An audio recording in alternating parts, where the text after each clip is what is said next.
Witam Was bardzo serdecznie prosto z Bułgarii. Tym razem znajdujemy się w Słonecznym Brzegu, czyli najpopularniejszym kurorcie tego kraju. Według pewnych danych jest tutaj aż 600 hoteli, 400 restauracji, dziesiątki kasyn i jak dodają złośliwi, ani jednego kosza na śmieci. Chciałbym Wam obiektywnie pokazać, co reprezentuje sobą ten słynny Słoneczny Brzeg, abyście mogli sami ocenić, czy to jest miejsce na wakacyjny wypoczynek dla Was i dla Waszej rodziny. Zapraszam do oglądania.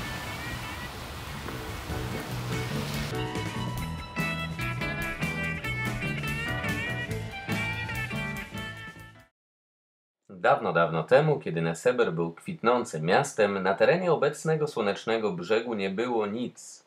Oprócz słodkiej wody, której brakowało w rozwijającej się Mesembrii, jak to dawniej nazywano Neseber. Dlatego też do dnia dzisiejszego Neseber zachwyca zabytkami, a w Słonecznym Brzegu najstarsze zabudowania są z okresu wczesnego Breżniewa. W 1957 roku powstają pierwsze projekty modnego kurortu. Na wydmach koło Neseberu pojawia się ekipa budowlana wyposażona początkowo w 5 małych betoniarek i parę taczek. W 1958 jest tam już pierwsza stołówka, a w 1959 restauracja Neptun i 31 hoteli. W tym hotel Czajka, gdzie miał swój pokój sam przywódca partii komunistycznej Todor Żywkow. 22 września 1969 roku pojawia się milionowy turysta.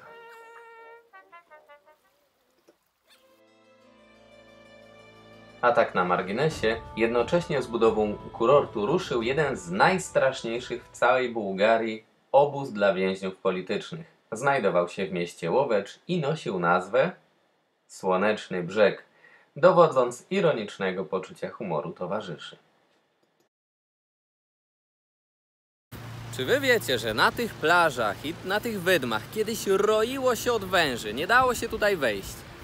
Ale Bułgarzy chcieli mieć fajny kurort i wykorzystać te najszersze w całej Bułgarii plaże.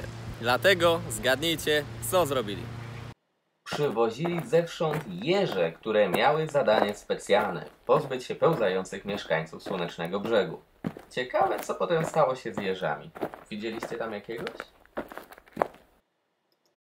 Czy jest czysto?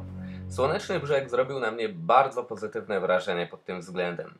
Z całej Bułgarii zatrudnia się tutaj ludzi, którzy naprawdę zdrowo się uwijają, żeby usuwać śmieci po tabunach turystów. W obiektach, w których my się zatrzymaliśmy, naprawdę wszystko lśniło.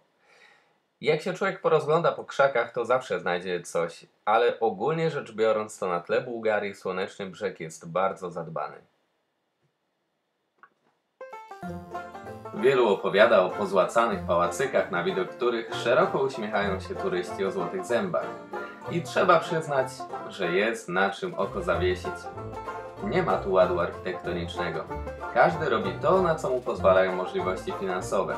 A że te nie zawsze idą w parze z gustem. Ale spokojnie, jest sporo ładnych, stylowych obiektów i na pewno znajdziecie coś dla siebie.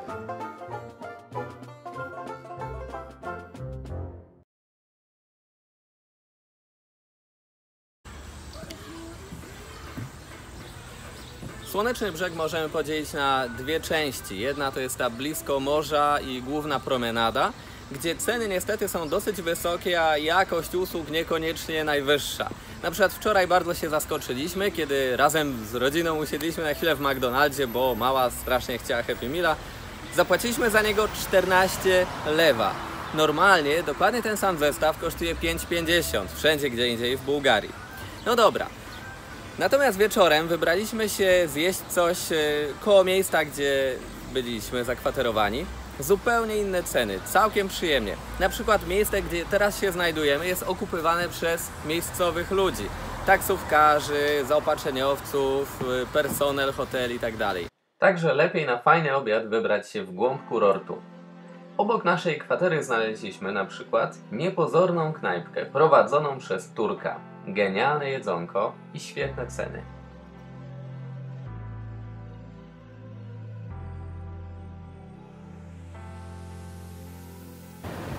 Za wszystko, co widzicie na stole, zapłaciliśmy jakieś 11 lewa.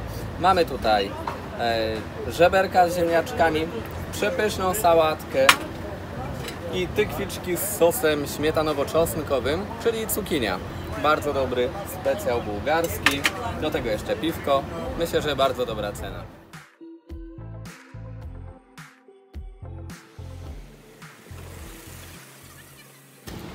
Ale żeby 14 lewa za Happy Meala, człowiek, opanuj.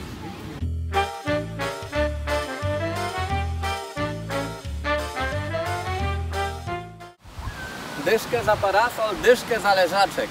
Za cały dzień. Po złoto-żółto-różowych pałacykach ze Słonecznego Brzegu z pewnością będzie prawdziwą rozkoszą dla Waszych oczu i odpoczynkiem zobaczyć to, co reprezentuje sobą Nesseber. Jest to prawdziwa perła architektoniczna. Zobaczycie tutaj domy z okresu odrodzenia bułgarskiego, pozostałości po Rzymianach, a również Bizantyjczykach. Na szczęście ci drudzy nie zrobili wiele spustoszenia i pozostawili rzymskie fortyfikacje, gdzieniegdzie wręcz wzmocnili je, aby bronić się przed piratami. Niestety po Grekach i Trakach wspomnienia znajdują się pod powierzchnią wody, gdyż jakieś 2000 lat temu poziom morza się podniósł i wszystko jest teraz rajem dla nurków, jeśli jeszcze cokolwiek zachowało się z tamtego okresu pod wodą.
I odpowiedź na pytanie, czy w Słonecznym Brzegu piasek nadaje się do budowania.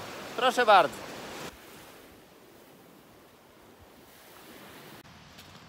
Przy tak gęstej zabudowie hotelowej dojście do plaży czasem przypomina zabawę w wielkim labiryncie.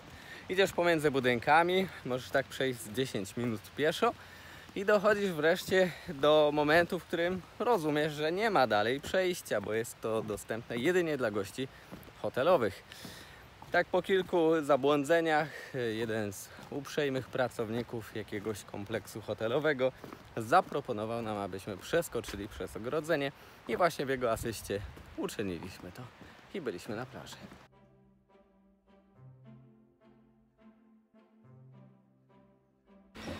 Przykładem na to, że w Słonecznym Brzegu można się zakochać, jest przypadek Grzegorza i jego rodziny. Przyjechali do Bułgarii po raz pierwszy jakieś 5 lat temu i naprawdę tak im się spodobało, że postanowili mieć tutaj swoje 4 kąty. Kupili więc to mieszkanie, w którym teraz się znajdujemy i parę razy w roku udaje mi się odwiedzić go. Dzięki temu czują się tu jak u siebie w domu. Kiedy mieszkanie jest wolne, jest do wynajęcia.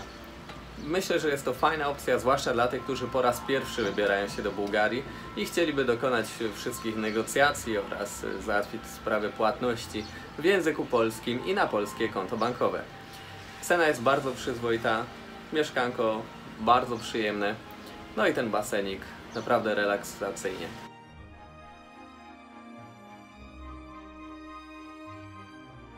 Jak dla nas było bomba. Jakbyście byli zainteresowani, to w opisie podaję kontakt do Grześka.